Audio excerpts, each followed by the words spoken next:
Nice. Oh, that's good. Hello everyone, I'm here with the two finalists for the Super Series in 2014, James Moorhouse and Dill Simmer. Tilla Karatna Dilshan, the Teabags and Moops Magic. What's happening, guys? Let's just try to decide what list I'm going to play. James, you're locked into Bradigus. I'm locked into Bradigus. You've got Forceball, yep, Ran, and Raven. Yep. Do you have an idea which way you're going to lean, Dylan? You don't need to tell us. Leaning towards Calissa. Yep. Leaning, but Ran also has a chance, so it's difficult. Ran's got Imperatus too, which is nice. And the Fade Knight, which would require 2 lights or a heavy, or just Bradigus himself to kill. Yep. Which is really good. However, he gets the Alpha, and it's really hard to screen my models because there's not a lot of guys in there. It's not a lot of guys, and like Strike Force can get in the way, but then he's got 3 sets of stones to just teleport right over. So. You're between a rock and a hard place, aren't you? And that's a bit of Deno magic. I haven't played much Bradigus. Between a rock and a Brad place. But then I also haven't played against much Bradigus, so that is also a problem. He's a pretty new dude. So I am really interested to see how this game pans out. I think you've both played excellently well today, so congratulations, kudos. Thank you. I look forward to the final. Do your best. Thanks, buddy. And we appreciate you being allowing us to film the game.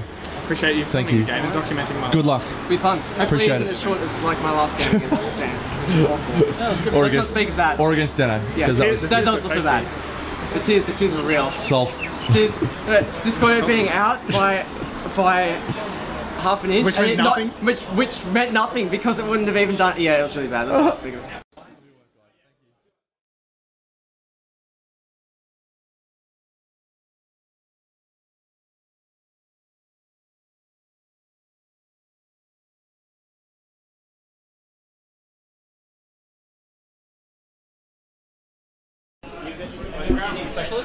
No.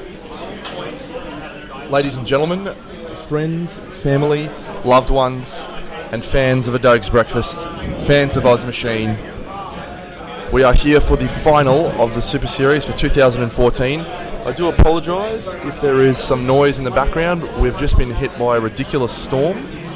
That is out of celebrating its favoured son. Out of nowhere, Kruger the Stormlord appears. James has been just on an absolute tear, and in this particular game he is locked into Bradigus Thal the Rune Carver, and Dylan has elected to go with Calissa and Force Wall.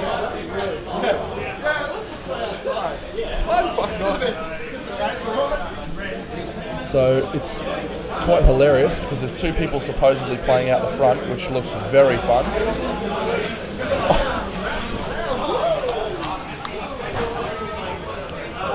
I don't think they'll be playing anymore.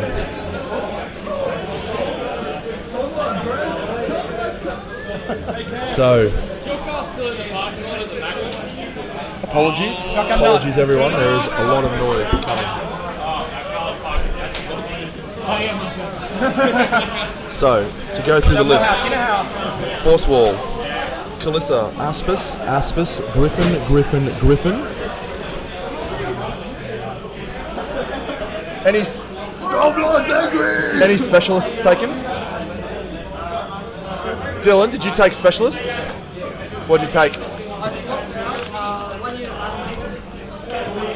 Griffin. Arcanists. Perfect. So the final list that Dylan has used with his specialists: 1 Aspis, 5 Griffins, 3 Manticores, looks like 10 Arcanists, 1 Artificer, and 1 unit of Battle Mages. I mean, the Battle Mages is a clear drop out of this list, given that nothing in James's army can be pulled.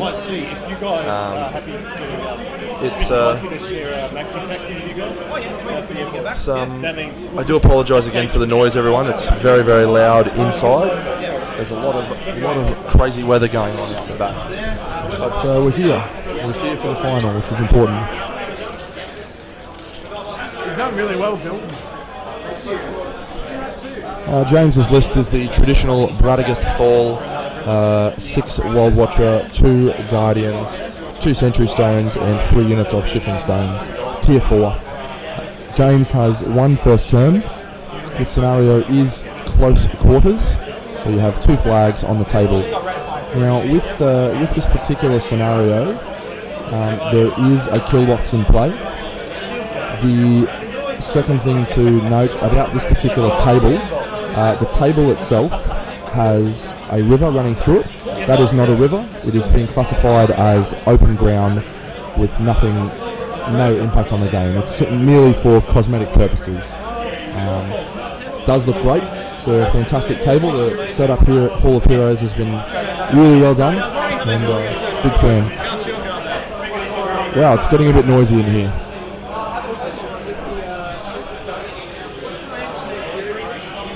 Hopefully everyone can hear me okay.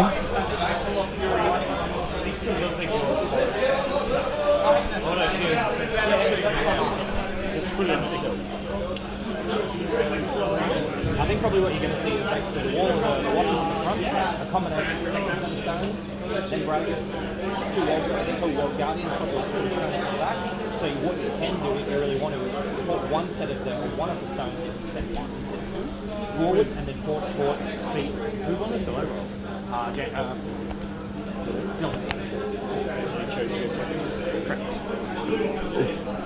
James taking the first turn is the right call against Force Wall. I think so. Right, James on the go right? You'll take second turn. Against Calissa. You want to pick first. So, if you go first, you walk your first turn, then you run, and you barely... These guys don't run. They do not run the entire game. Wall Watchers have Stoneform against the Floyd. And so they don't want to run on the first turn? They don't want to run at all. I'll walk Stoneform. You're not even on the first turn? Okay. So is there AD?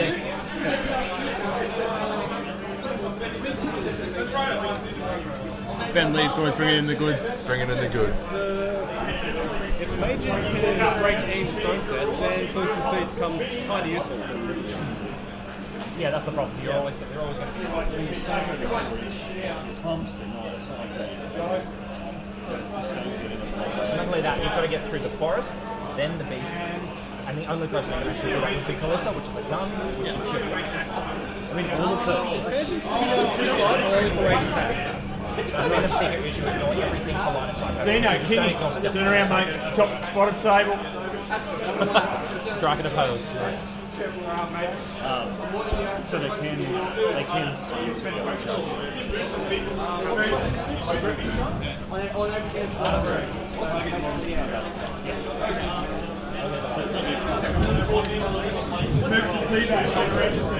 Well, so Calissa can put Phantom Seek on herself, shoot 3 Fury off the stones.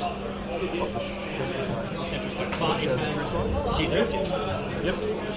She can't rotate it, but she upkicks it the first turn, whatever. Switch it onto Ajax, and at least give it Phantom to be able to charge it and get some work done. And do 1 a turn, but if she can, the thing is, if she comes close enough to go and pull stuff off, then... Do you know what I think we're doing now?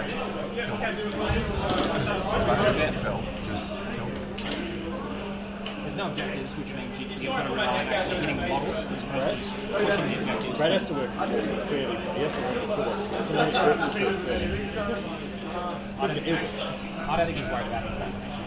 No, he has to pull-offs.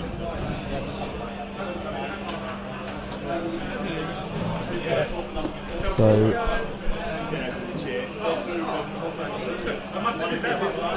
a decent 1. He's going for the pink. 6. Get the glove out, move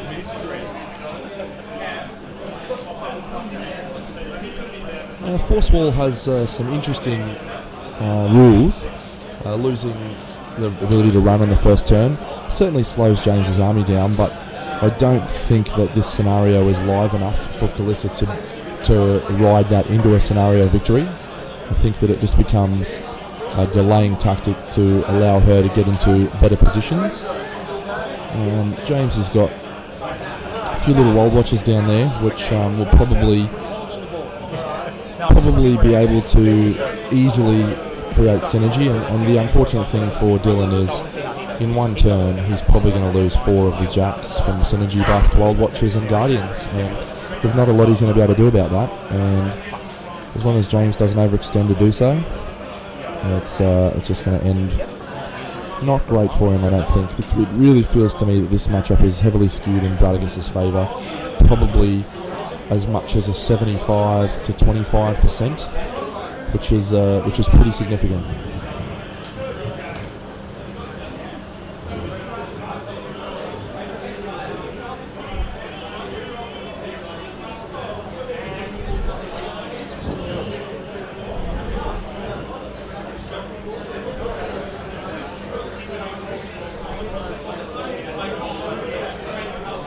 So Dylan looks like he's stacked one side with most of his army, which is pretty good. It'll be interesting to see what Dylan does with his battle mages, because those guys will probably cause some issues for most of his army, especially if they're create forests. The Griffins have Pathfinder, but they don't have the ability to see through forests unless Kalissa puts out Phantom Hunter. So it's probably not super relevant. It's all in James's favour. So if Dylan manages to come out with a win here, it'll be an absolutely magnificent performance from him.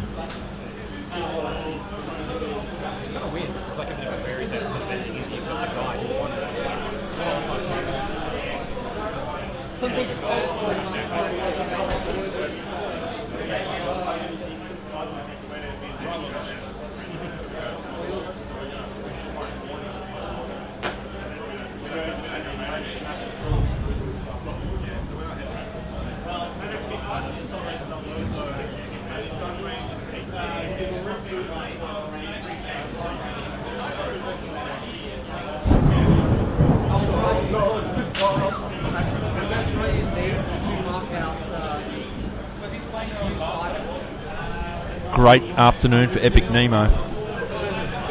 There's a massive storm going outside. Gavin Clark with a comedian. What a legend. So, I mean, Kalissa really doesn't have much going for her outside of the fact that she's got a lot of jacks.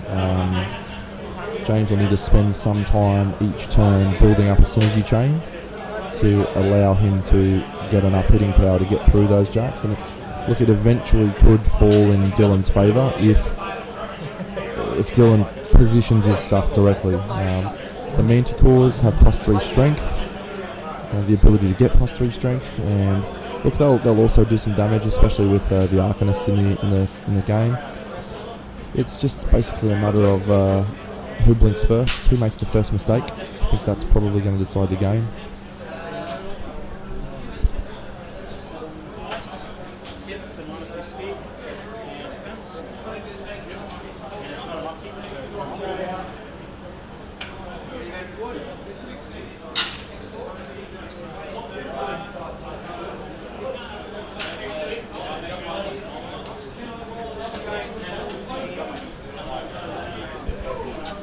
I don't think the scenario is live at all. James going first means he probably won't win my scenario, but I could see it going to scenario, but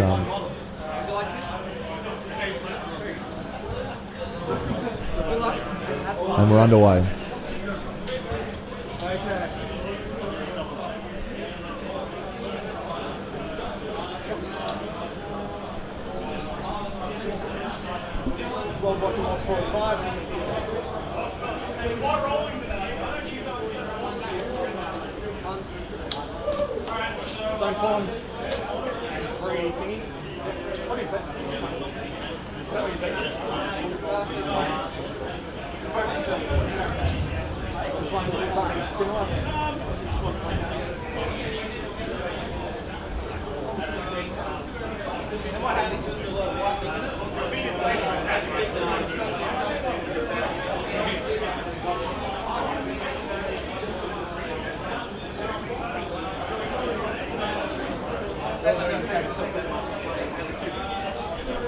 So we've got green tokens for Stone Form, we've got red tokens for Earth's Blessing, and we've got Fury tokens.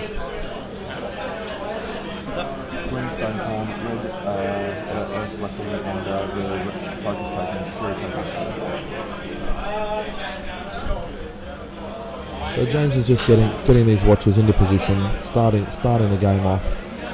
He obviously can't run because of the first turn benefit from force wall. I don't know that he probably runs anyway. Maybe he does. Interesting. Who knows?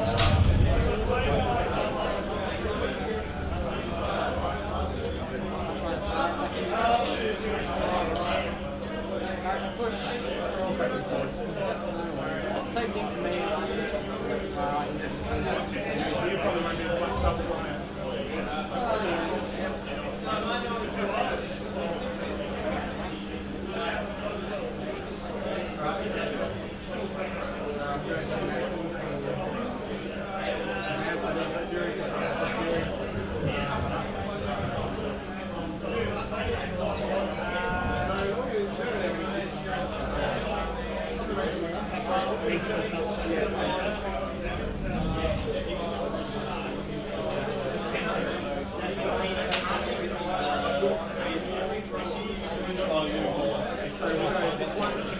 The broken ass tier lists. I wonder which one's more broken. I'll give you 3 guesses. It's not Calissa.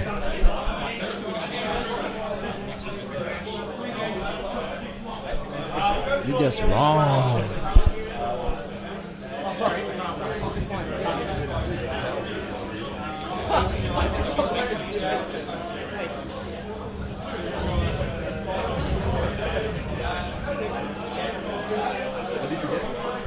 He forgot that he can't run. Trying to run the He forgot that he's not able to run because this was idea. Did change to the peppermint oil? He hasn't peppermint oil. That could be a mistake. Probably the biggest mistake. I might slide it to him when he's finished his turn 1. Peppermint oil available from Victoria Bradovich's doTERRA website. You'll find the link in the comments below. Got to oil up. Very true.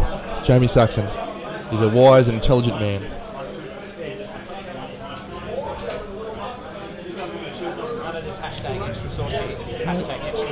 Hashtag extra oily.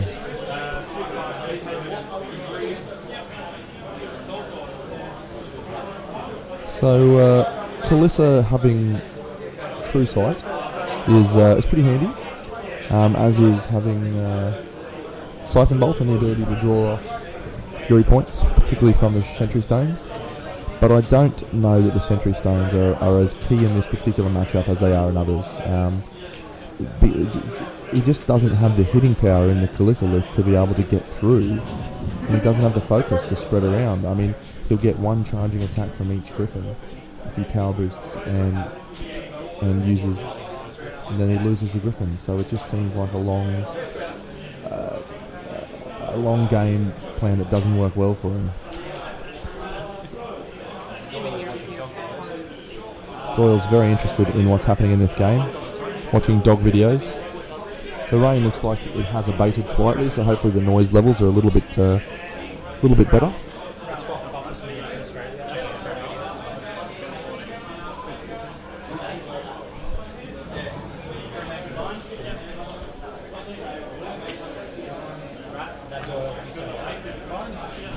Doyle's always been hot right now.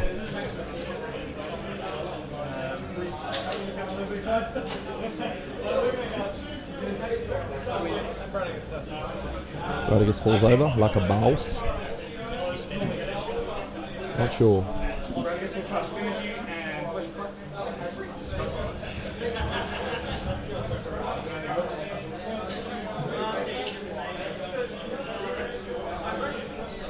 So just tell me, if Bradovis walks forward 5 inches in turn 1, it puts him 12 inches up the board, correct?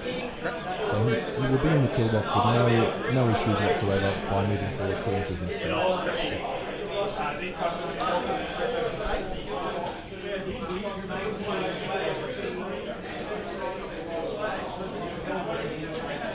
So the Wild Guardians not being able to run first turn, it is a bit of a hindrance. But I don't think James has got a very short-term winning strategy. He's going to play long.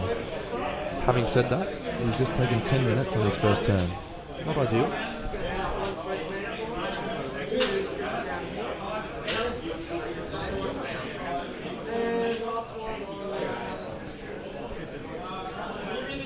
James really needs to pick up the speed. 10 minutes for a first turn is not good, especially when he hasn't done anything but placing guys.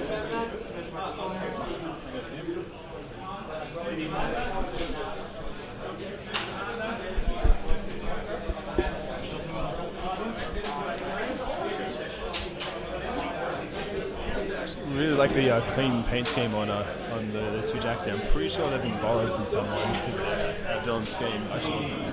But paint jobs on this table right now. Dylan was up last night painting. He didn't think he was going to qualify for the finals, and then he qualified and he was forced to spend about 8 hours painting last night to get the last of his models fully painted. So, good job, Dill.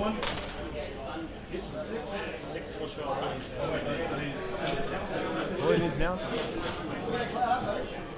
One. Mr. Simmer here, heir to the Dilma T Empire. That's a little bit of an in-joke there. You might not get that, but Dylan was for a long time yesterday called Dillahan by the runner, owner, organiser of the Super Series, Gavin Clark, for reasons unknown. From that point onwards, he's been known as Teabags. So, pretty impressive stuff.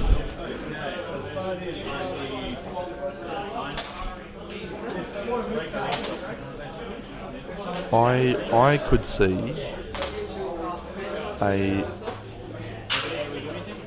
triple port watcher going into Calissa this turn if Dylan is not careful.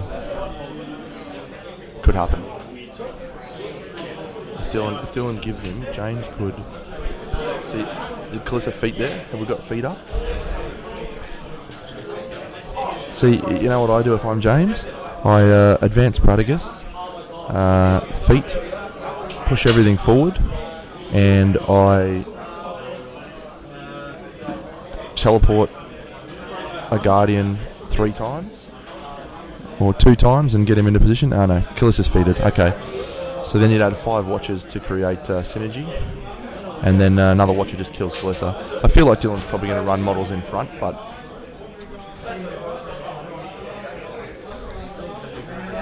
turn, because unless he capitalises on the fact that the forests aren't there, they're going to be up every turn afterwards. I think also a nice little interaction is that we all know that the Griffins have Pathfinder. It kind of counteracts the forest. The only thing that's a little bit unfortunate is that they he doesn't have virus to give the little Hawkeye vision. Yeah. No bird's eye on the Griffins means that the forests, although they're not a hindrance for their movement, means that he won't be able to charge in to get the extra damage dice. And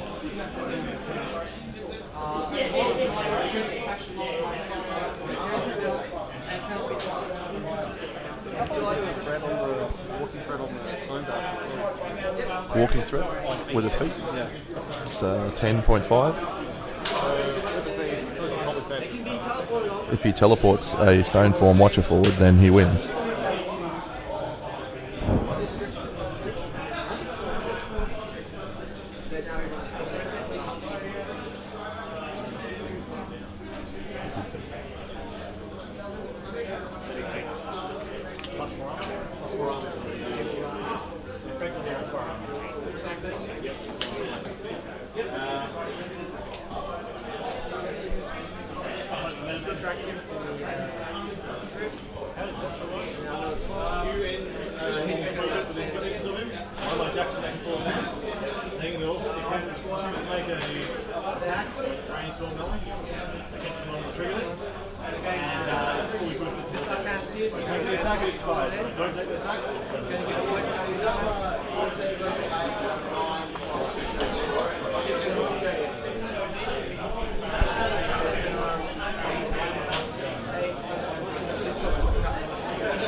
So Dylan's creating a bunker of jacks for Calissa to hide behind.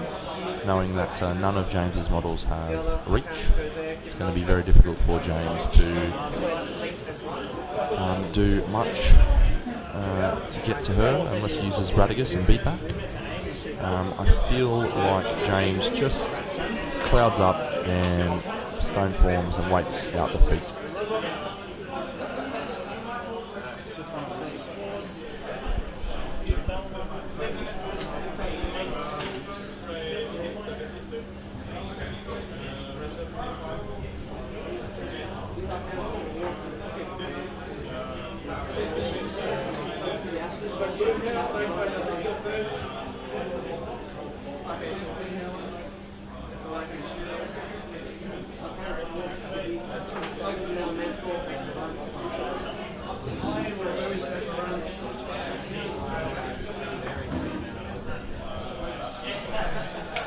Yeah, it's just a waiting game for James now. All he does is move forward, put up forests, and just let those jacks either walk forward or stay where they are. And, and then he just waits, and eventually it's going to happen where the lines converge, and that's when things start going badly for Calissa.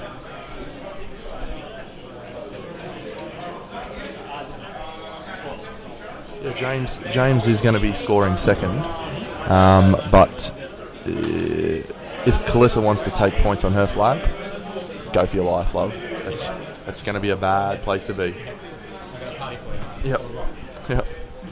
Rock party, and you're invited.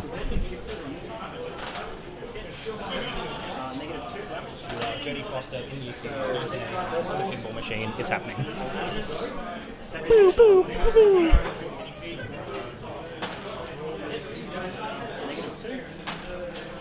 So does James just walk forward here with the watchers, maybe take some shots at the battle mages on the hill? Probably doesn't need a boost.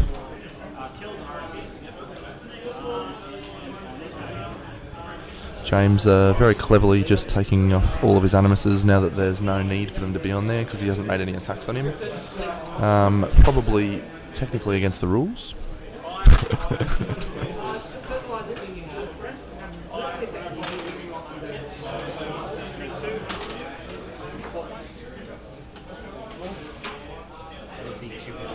The templates are a massive issue in Death Club. Indeed.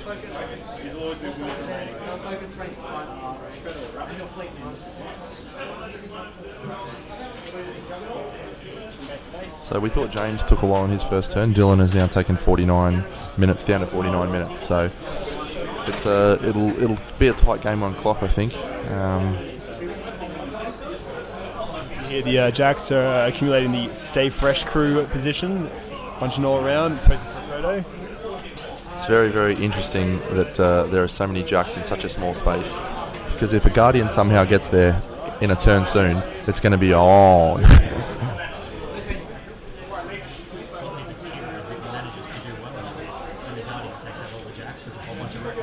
And they don't have Pathfinder.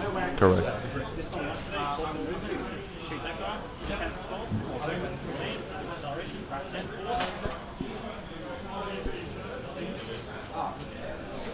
Dylan has nothing to crack on with except for the manacles, and even so, they only get a finite amount of attacks.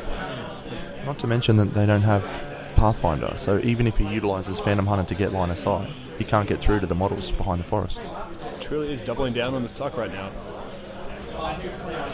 21-18.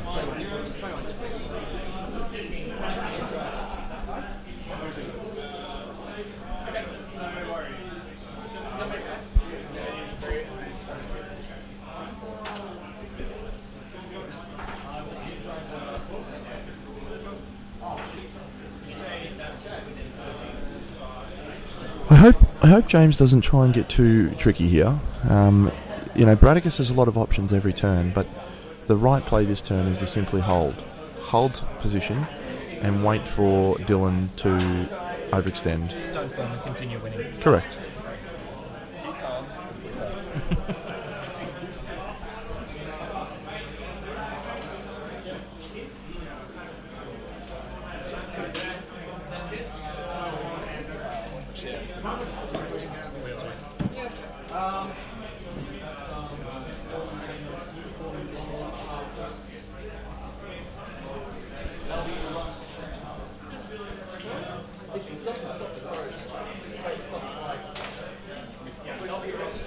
Earth's Blessing.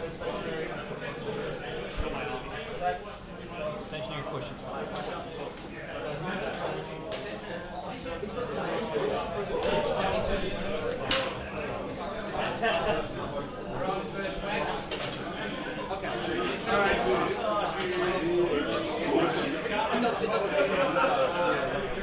So yeah, James making the right call, just walking forward. Just hold on for a turn, put up the forest wall, and just wait the game out.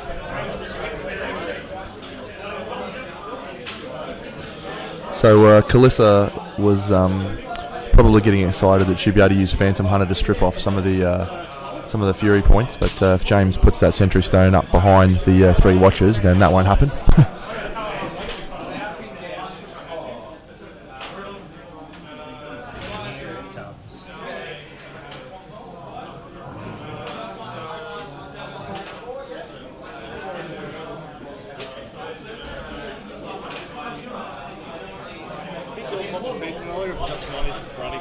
I think Dylan did probably feat a turn early.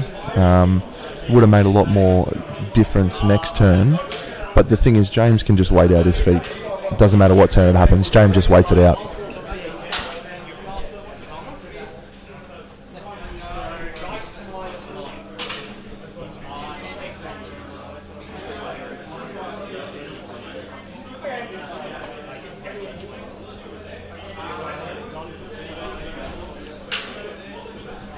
Small error from James.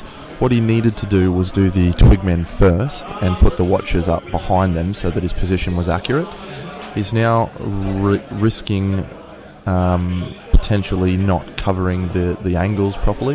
That first Twigman is when he puts down the base on top, it's going to be still covering the Watcher, and he's going to have line of sight, so that is part for it. Yep. Could also be applied by James. Maybe a little bit of roguing. Oh, synergy, here I come. Oh no, don't charge me. I'm only parent strain 12, I won't do anything. But no, James has done it perfectly. Hasn't let any line of sight through, and the Watcher is outside of the forest, so that's very well done from James. Vintage moves. It's lovely stuff, and here they come again.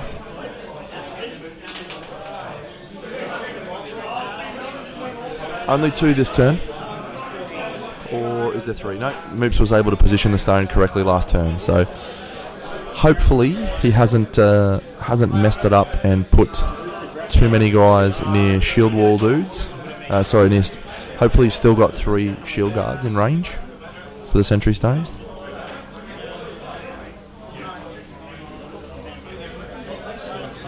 going to hot swap Phantom Hunter. I think he should be fine. So James, I just feel like James is thinking too much. You know, this is a very obvious turn. He really just needs to walk forward, put down his forests, keep his guys up behind, and pass the clock. It's turns like this that puts Bradigus players and other players that play sort of slow list in time pressure. You know,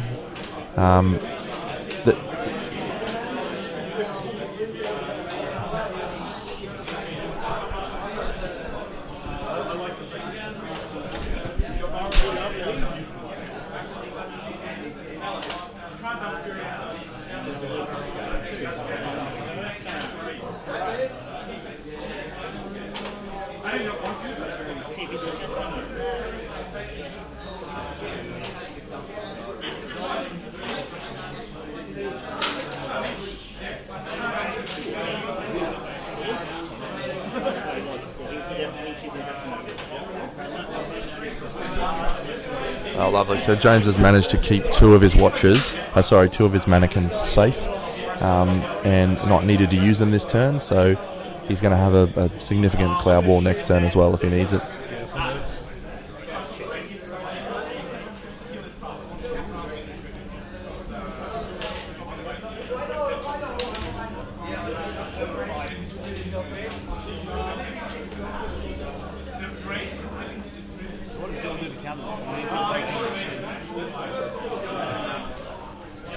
There's nothing you can do to counter it. It's as simple as that.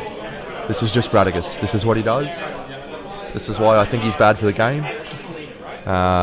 I've built lists that I think can beat him, but I don't know that those lists are any good in any other game, any other matchup. So for me, this tier list will need to get errated. I think entire factions like Menoth can't touch it is an issue. Menoth have got very, very average answers. They might have some answers, but if every Menoth player has to bring a Harbinger or a Krios to be able to give themselves a chance to win this game, that's not good. Do you know, the only thing that you would need to do to change Menoth's options in this matchup is to make Stone Form purifiable. That changes the matchup enough that you've got answers.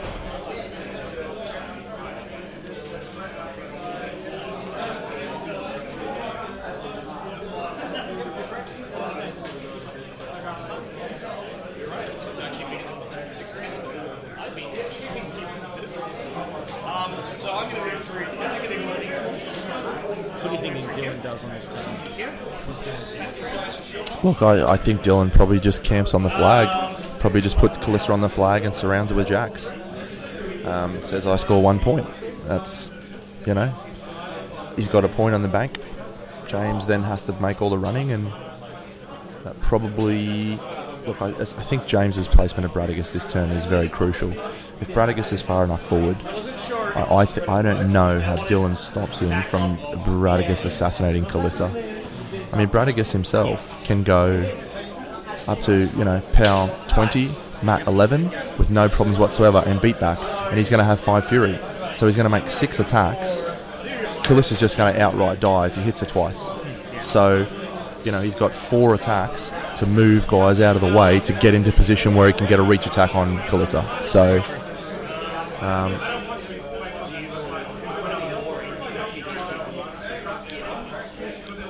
James has set up the Guardians now, so this is not gonna be happy times for Dylan next turn. He's gonna have two Guardians, probably at synergy plus 4 or 5. That's probably gonna kill 2 jacks, maybe even 2 jacks apiece.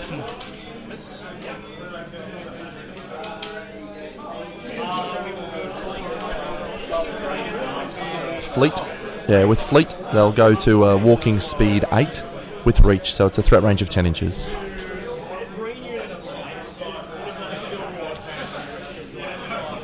Let me have a look.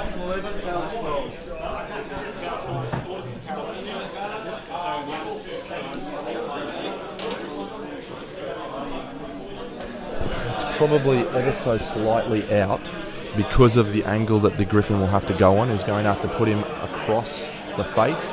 He might, I think it's within 10 inches, but it's right on 10 inches.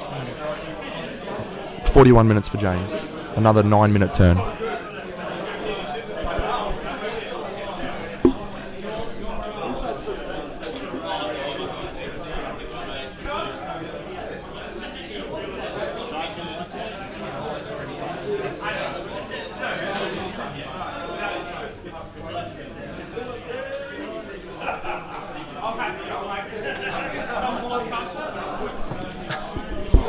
If I'm Dylan right now, I'm just sitting here going, well, what the fuck do I do?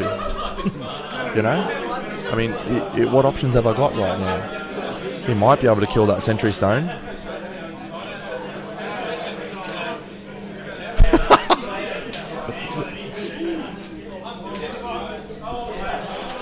If I'm Dylan, I'm saying to myself, well, I don't know what to do, because whatever I do next turn, shit's going to end badly. He pretty much has to maintain that formation to a T, otherwise he is going to get a Guardian to the head. And of course, poor Dylan's journey yesterday, going all the way through the gauntlet, 3-0, qualifying, staying up all night, painting all the models, still got undercoat in his fingers, and then he goes to the final and meets Brad. It's a story of triumph and a story of stumbling at the final hurdle. It's like Rudy, that movie Rudy with the fat hobbit from it. Very exciting. Here's the Todd Carney of War Machine. He's just pissing in his own mouth.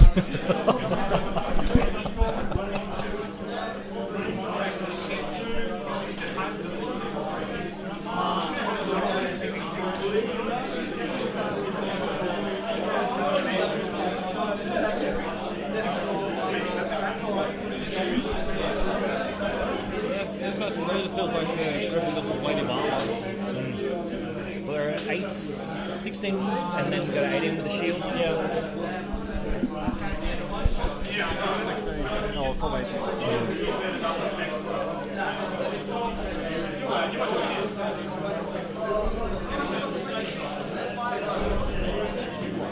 Yep, go for Sentry Stone.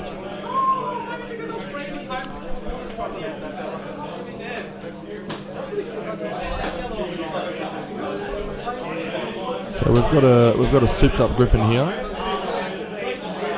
with concentrated power. Looks like he is going to fleet and walk to the Sentry Stone and try and boost his damage roll.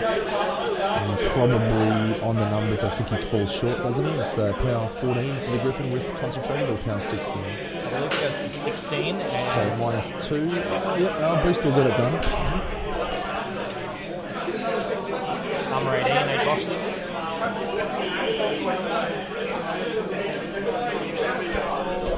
It'd be a good pickup to get the Sentry Stone, but it gives James easy synergy targets.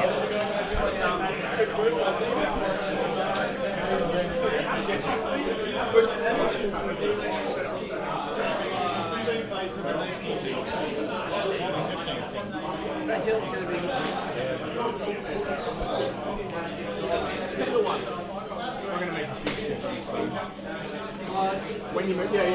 I mean, in terms of the elevation bonus. No, it doesn't. It's just placing them on.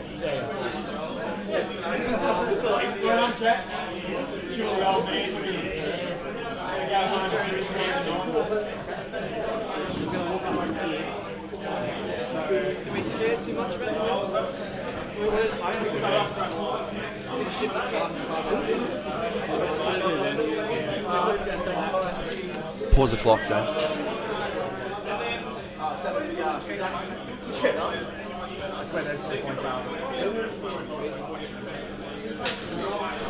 So, just moving the hill out of the way.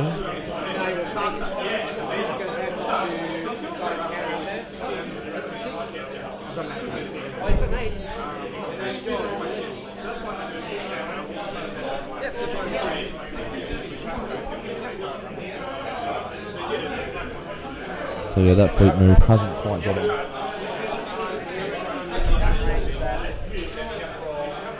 Yep, no good on the Sentry Stone.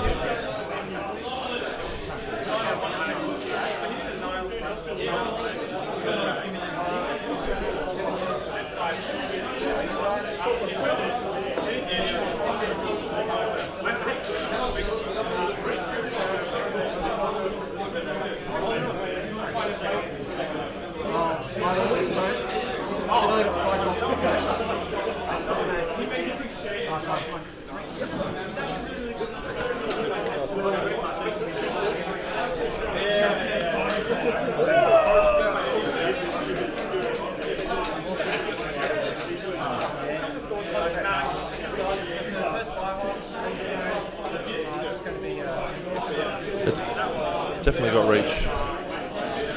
2 damage, and anything but 3 kills the stone. That's 1 stone unit down.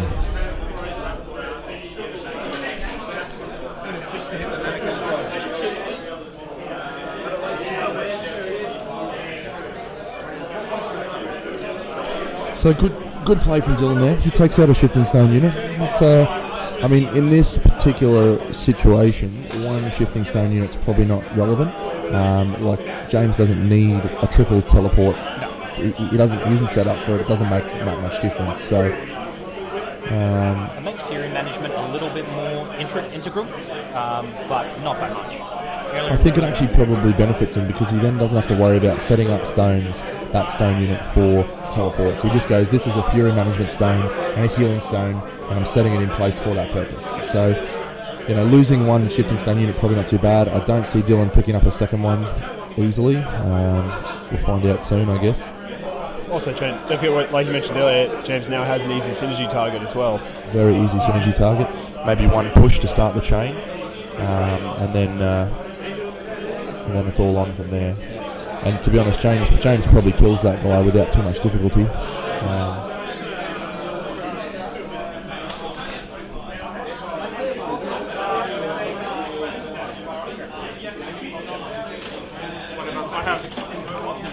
4 plus. Just pause the clock.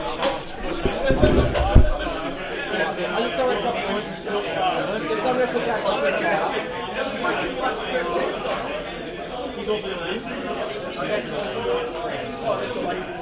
custom tool like hard to pull bars on this now.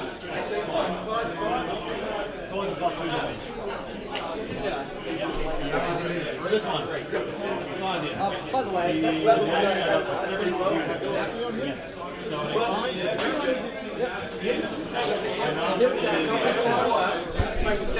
Dano to the rescue, giving some covering fire templates for all of the Power 12 goodness.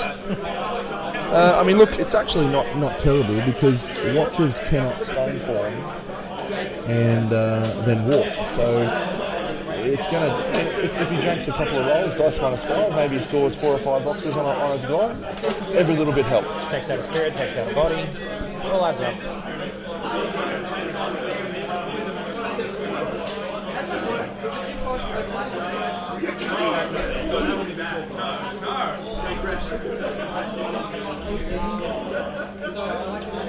Dylan getting a little bit frustrated with the Bradigus machine there.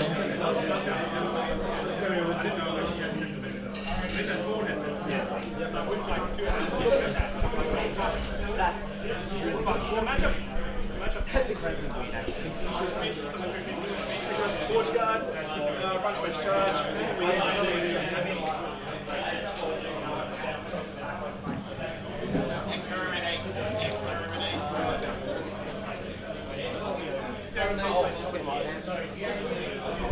Alright, Dylan is probably a quarter of the way through his second turn and is already down well below James's time. It's 39 minutes versus 41. I was expecting James to actually fall behind on time here, but it looks like it's going to be the other way. It looks like Dylan is the one who's just going to spend his time wondering what the hell he's going to do. In terms of piece trading, because I mean that has a downside as well. The more time you kill a few guys, and suddenly Dylan's spending less time on his activations, and James is still spending more. So we've got 3 Twigmen down.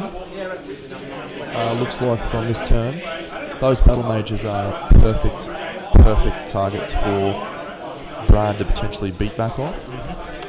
I could see a lot of synergy happening here. Those guys will also be absolutely magnificent fertilizers to create another forest wall, and maybe James goes for a little bit of a tricky push forward with his feet and then push to the right behind the forest wall from the battle mages that have just been created.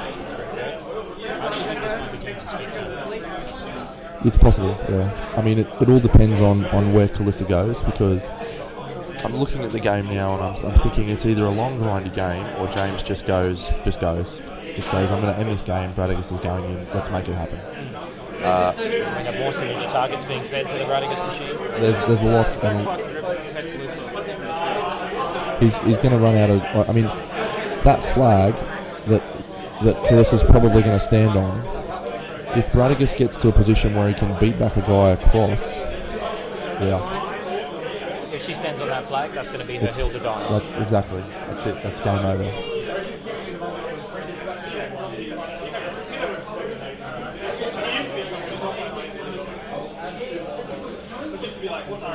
And I feel like James is good enough to recognise all these opportunities. Like he's not played a lot of games with Bradigus yet, but to a Circle player who's been playing Circle for a while, you just rub your hands with glee at what Bradigus brings to the table. Like, you just got so many options, and synergy wilds and synergy cast that should never have happened. So here we go. Is this one of the main calls? I can't quite make it open flag.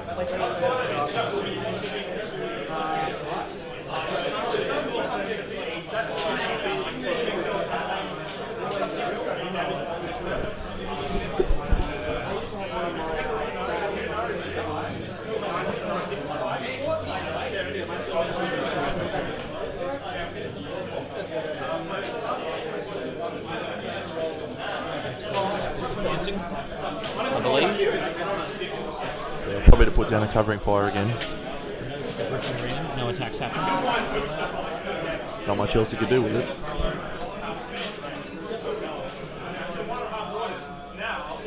I mean, it looks to me that James has got +3 synergy with no problems whatsoever there, and maybe we'll get up to +5 or 6 with the battle mages and the Stoneform guys on the right hand side. So James has got +6 on the table, and he's going to have 2 Wild Guardians going into 3-man scores, and I think he kills both. So maybe even all 3, depending on where the third one goes.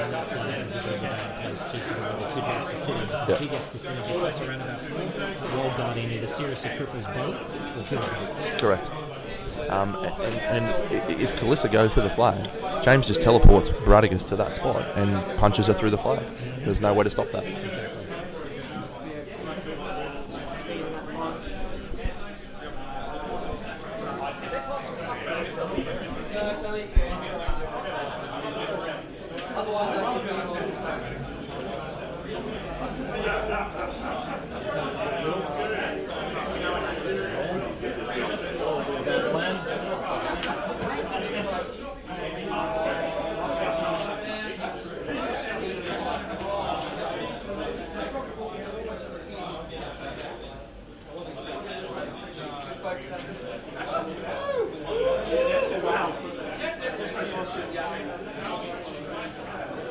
Speed and range of the so speed is 6 and the range 4 every 3 times. So 4. Before I finish the movement. Control range. How far away? So 10. 10.5. Should be safe. Yeah. This is going to go. This is the moment right now. Kalissa's activation. Let's find out where she goes. She's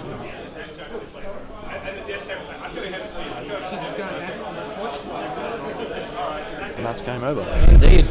Congrats, Dylan. Congratulations, James Moorhouse. Sim Series 2014. Hashtag back to back. Back to back. As long as you're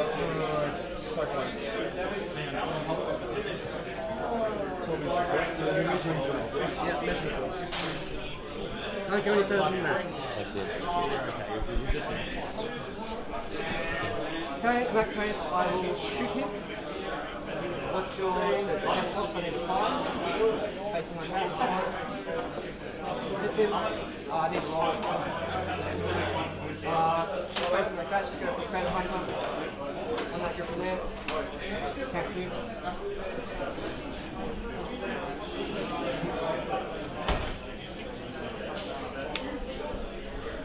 I think the stronger play here is just a killer.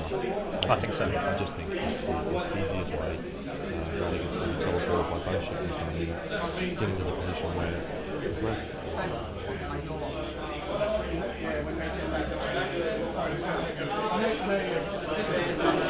Sure. I just had the card out and I just got here it is. So it is. We're making charges and attacks. So goes through there. I have to roll part of my Griffin. That's 2 damage to cavalry. So he's got Phantom Hunter on the Griffin. He's going to take out 2 stones. That could still not get him enough because James just uses his feet to push Bradigus into the right spot. So. And he's going to just end. He's going to go straight. Drop the card, box your face. It's so much shit in one way. This is super annoying. I'd like to go up to here. I'll get rid of the forest.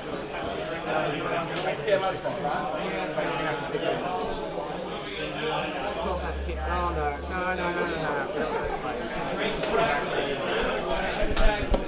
Both guys very happy with the precision the game's being played with.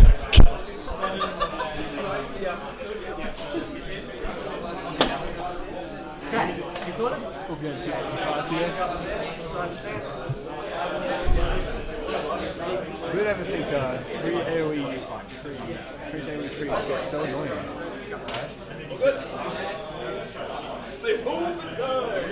So we've got Phantom Hunter on this guy. He cracks one of the other stones. So James has got 1 stone unit left.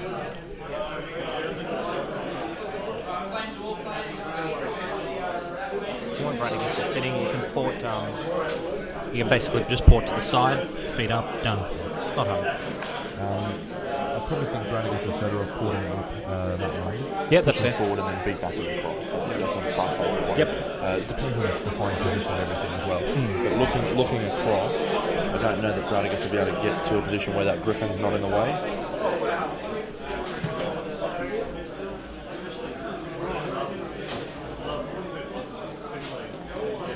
Dylan down to 30 minutes.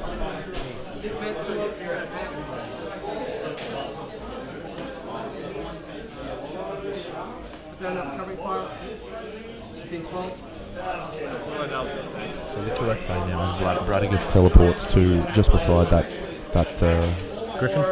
Griffin. Beatbacks off him once, beatbacks off the Manticore once, and probably is in range. 4 attacks. 4 attacks and closer at dice plus probably 7 or 8. That's going over. Yeah. We'll see if James goes for it. This Griffin's looks. Oh, is the Griffin going to go in front in that little pocket? Maybe he is. Looks like it's running.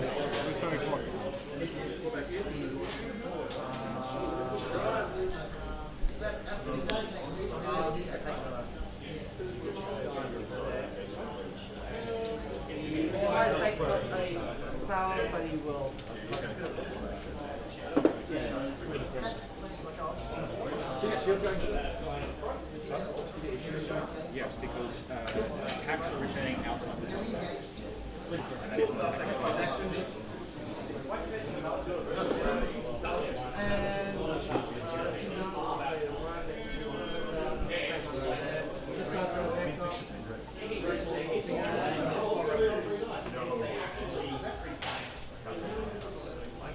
How does one determine which Arcanists one has activated when playing Force Wall?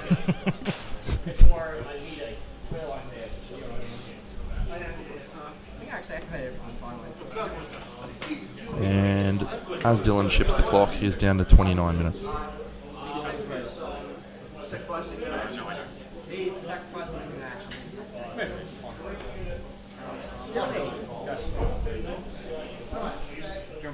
No, sacrifice move action.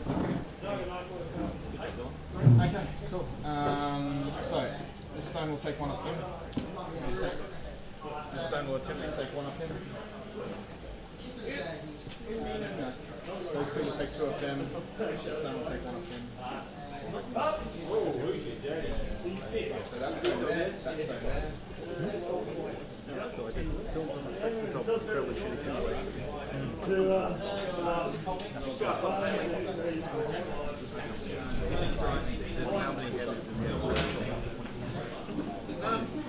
Is that within an inch?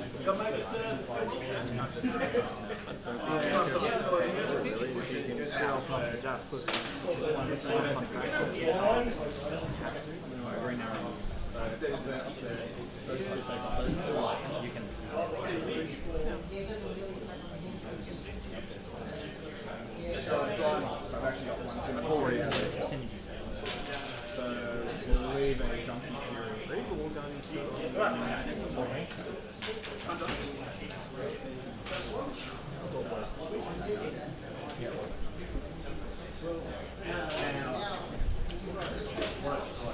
So James unsurprisingly upkeeps synergy. Has unfortunately, due to those shifting stones dying, has lost a has left a Fury on one of his watches, but I don't think it makes much difference. I think so.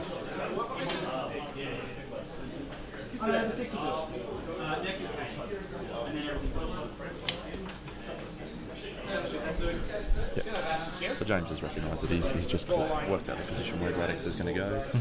Worked out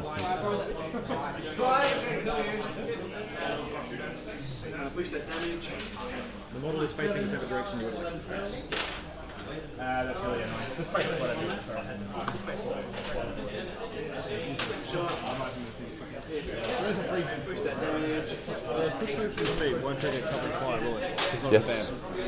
Enter or end for covering fire. Oh, okay. So the push from a feet will cause damage. How many boxes does a Wild Watcher have in its spirit? 11 or something, yeah. So significant. Body's a lot. Because if you let no danger from losing that from covering fire. If you're broken straight forward.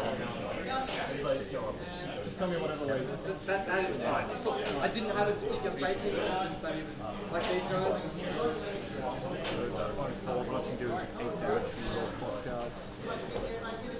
Crap, this one's a weird arc. We know he has to face in the direction that the cover part could be. Yes. 1, 2, 3, 4, 5, 6, 7, 13, 20, 16, 15, 16. Seems really good. Does seem alright.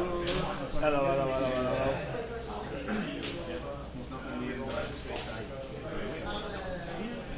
Yes, James just needs to take his time this turn. He's got plenty of time. All he does is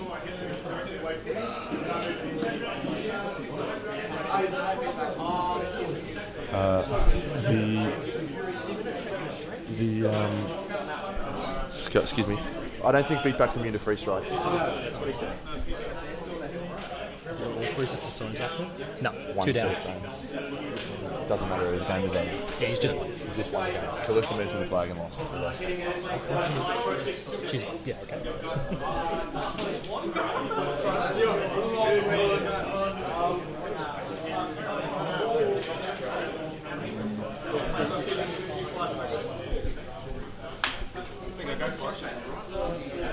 Otherwise, it's going to be one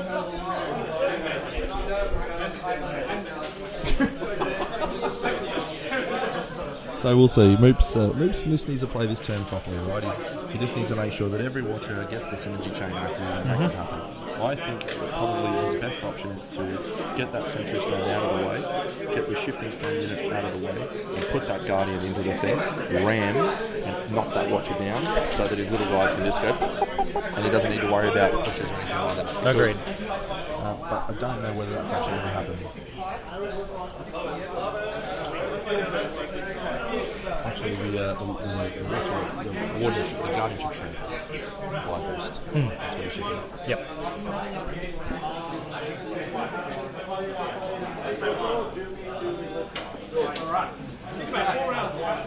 So, the intact unit of shifting stones is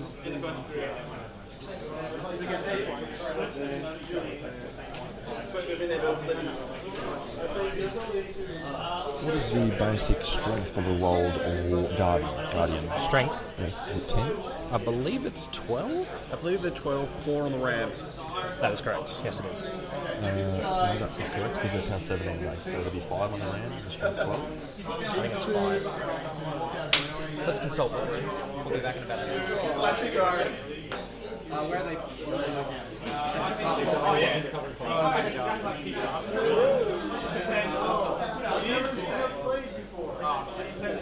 this thing is going to pay 1 to walk or not?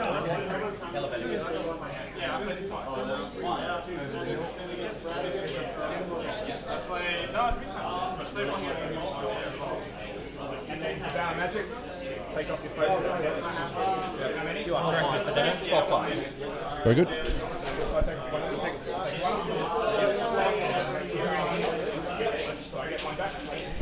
Free Devour Magic. Woohoo! Calissa, lose a focus point. That's even better. No, make a twin man. Hello. What's Calissa campus? She was camping 2, she's now camping 1. Camping academic. Dylan looks like someone shit in his breakfast, which is about to. He's going to start it off with power attack push, so that's okay. As far as possible.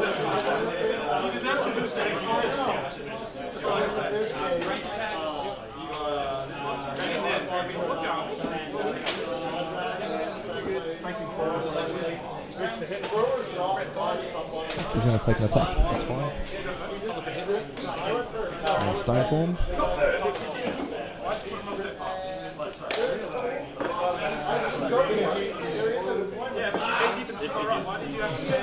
It's a bold and unique strategy by Moops. We'll see how this plays out for him.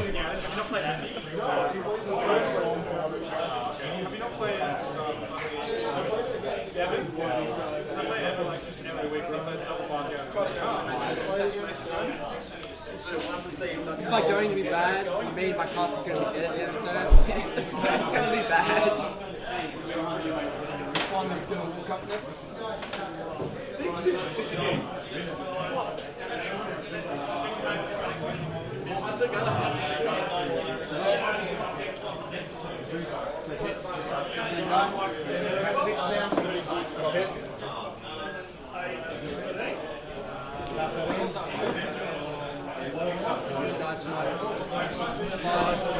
So Moop's just starting the synergy up. The Guardian's about to go forward and probably kill that guy.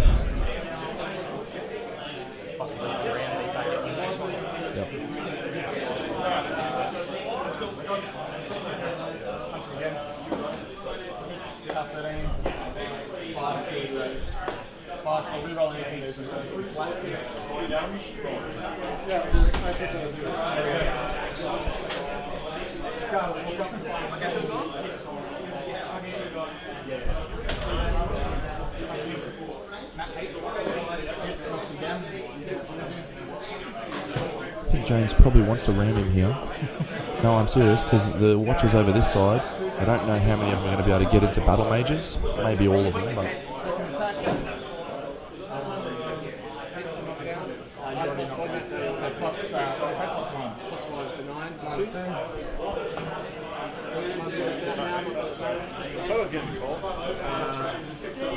Yeah, James really just cleaning house now. It's pretty much academic at this point.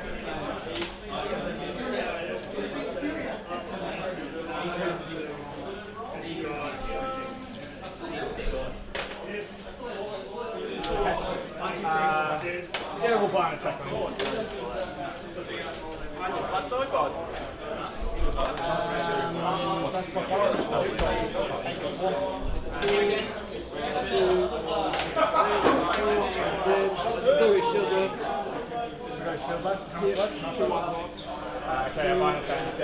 One box and shield, and he is dead.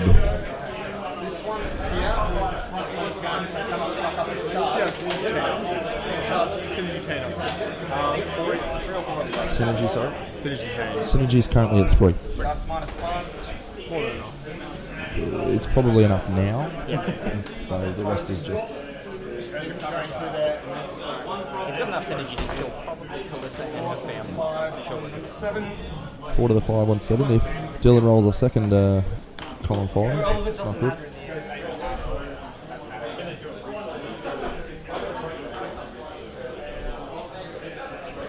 Charge, so Matt is plus 3, so 8, so I need 5 to hit. Synergy and kill, which turns him into forest.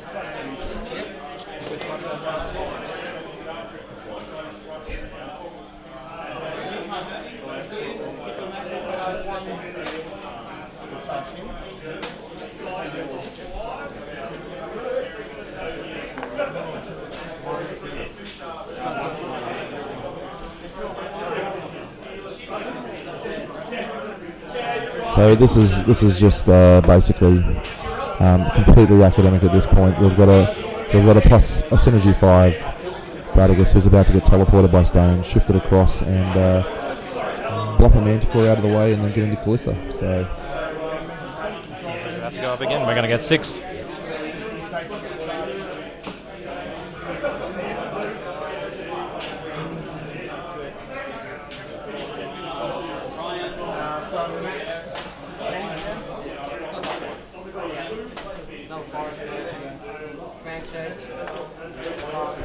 So 3 forests, not super relevant. The battle mages pass their command check. He will go, he will walk to there. Punch this guy. That is 11, so Synergy plus 7. Dice plus 7. Sorry, 6. Plus 6, so power 18 on this guy. So dice damage. 9 and 4. How many attacks does Bradigus have? Just the one? Or just one? Okay. So Bradigus is going to have 6 POW 21. Yes. That seems alright. Second attack. Might need another one or two. Well, it hasn't been a super exciting final to watch, unfortunately. 2 very anti-denial lists in action. Bradigus just easily on top in the matchup here, and really nothing unexpected from this particular situation. You could be saying we're counting the chickens before they've hatched, but you could even say that Calissa contesting the flag last turn, she would have had rocks in her head. In about 2 minutes, she probably will. Sure. So Bradigus is going to be able to shift in front of the covering foiler. Okay, so that's all my walls that matter. He won't get to do anything this one. I guess you could say this game is as fun as this game is as fun as passing a kidney stone.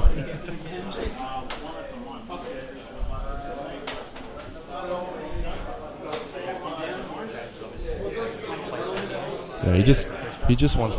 No, there'll be no free strikes. It's a push. No, I'm talking about when he moves and beat backs. So he'll move, beat back, then he'll push to the side. Sure. And he may take a beat back from the main score at the front. And look, I think he takes the free strike and just goes, okay, no worries. You do 11 points of damage. I'm still alive. I still got 5, and I got this big fuck off rock. And your cast is dead. So I feel like James is now trying to decide what his best angle is to get to Calissa. And draw a line along the side of this base and the side of this base. Is this guy going to get pushed beyond Calissa? You know what I'm saying? And I think the answer is yes. Basically, if I put a laser between this model and this model along that side, it's going to go to that side of Calissa rather than that side. Absolutely correct from my position. Boost damage. Plus 3. Plus 2. That was a good hit. So James just making sure he gets 100% accuracy on his shifting stone placement. Dylan is resigned to his fate. 16-15. He does indeed. So we're agreeing if I walk to this point here, shift this way 5 inches. Like when Bradigus is here, and he doesn't cause feedbacks, this model is going to go past Calissa rather than I think that's about right. What we're going to do to make it easy is measure line of sight from this guy through this gap to him. So I'm basically measuring the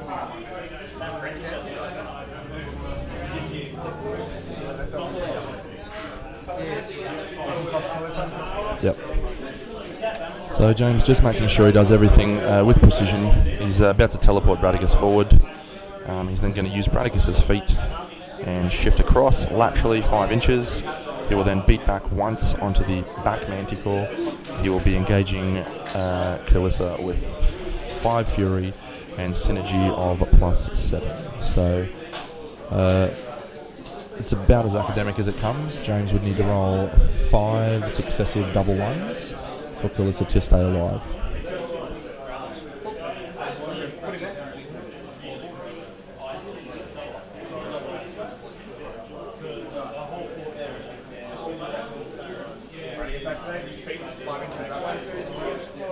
Basically, that's less than 5, so he's going to go up on the base of this. Yeah. That's where I'll be.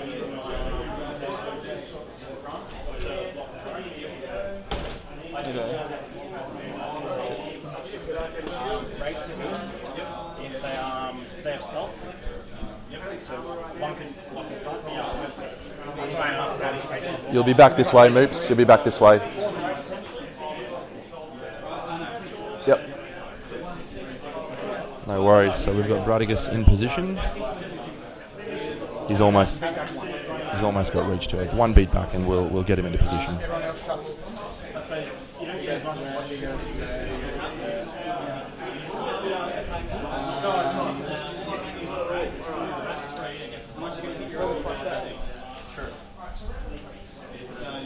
It's from his original position. Yep.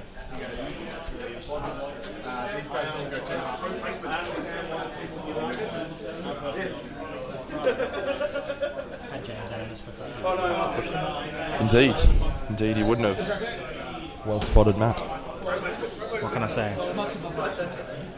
Circles of arms. A 3 succeeds because I'm at 13. 9 to 6. Let's see now, check the news. Yeah, push them back in. Yep, I'll follow up and he doesn't. I don't want to bump anything here. You'll get a free strike here.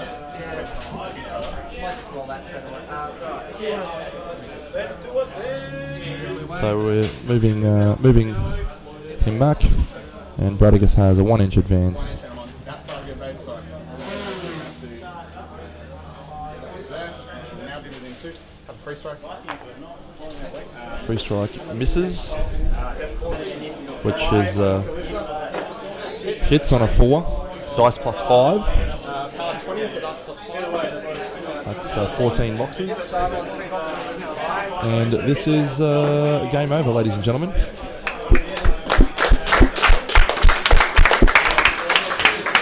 Hashtag back to park! Thank you very much for listening. Appreciate that. We'll have a chat with Moops after the game, and that'll be that. Thank you very much for following our coverage of the Super Series final. Hello everyone, I am here with the inaugural, no that's not the inaugural, it's not the right term, the winner of the Super Series in 2014, the first person to ever go back-to-back in the Super Series, James Moorhouse, and it was not close. It was... Not a disgraceful final in terms of bad play or anything, but Bradigus is just disgrace.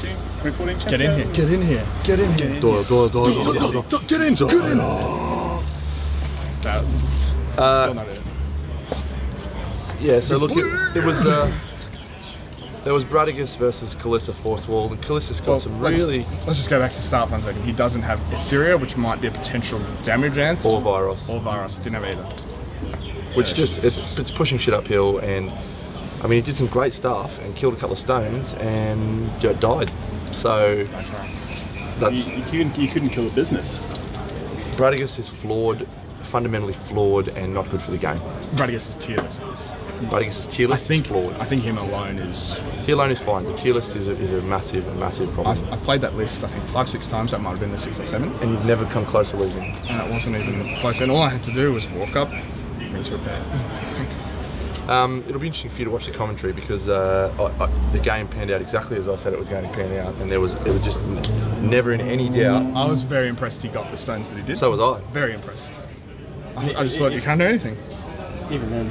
It's like playing men off on Congratulations, mate. First person. Hashtag back-to-back. James Moorhouse. Thanks, man. Moops magic! Really happy, especially after wasting my Brisbane weekend with the decoy move. Team Muse on fire. Winning everything. Just carving up. No, thanks to Dylan as well. Yeah, Dylan did really well and took it very graciously. Congratulations to him. He's done extremely well this weekend, and that's the first time anyone from the Gauntlet has ever managed to get through to the final. So impressive stuff. All the way. Impressive stuff. As well. Massive run. Anyway, well done, and we'll get a bit of footage of the presentation, I think. Back to back. Back to back. Wins.